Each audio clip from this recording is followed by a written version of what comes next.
કામદારો અને કિસાનોની માંગને લઈ દેશવ્યાપી હડતાલના સમર્થનમાં ઉપલેટા કિસાન સભા દ્વારા રેલી યોજી દેખાવો કર્યા હોવાનું સામે આવ્યું છે. કિસાન અને કામદારોની પડતર માંગોને લઈ તારીખ 9 જુલાઈના દેશવ્યાપી હડતાલ અને ખેડૂત વિરોધી સરકારની ખાનગીકરણની નીતિને પાછી ખેંચવા આજે સમગ્ર દેશમાં ખેડૂતો અને કામદારો દ્વારા દેખાવો અને વિરોધ પ્રદર્શન કરવામાં આવી રહ્યા છે.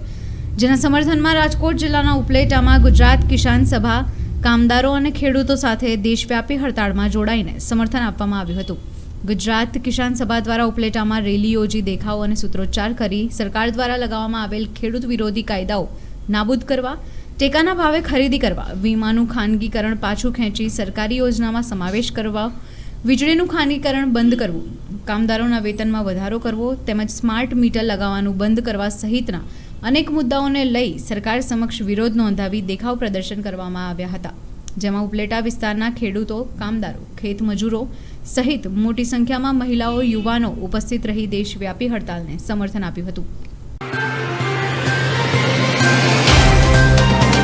तो व्हाट्सएप, ट्विटर, फेसबुक, इंस्टा जहाँ भी आपका अकाउंट है, इसे शेयर बटन के द्वारा वहाँ पर शेयर करें.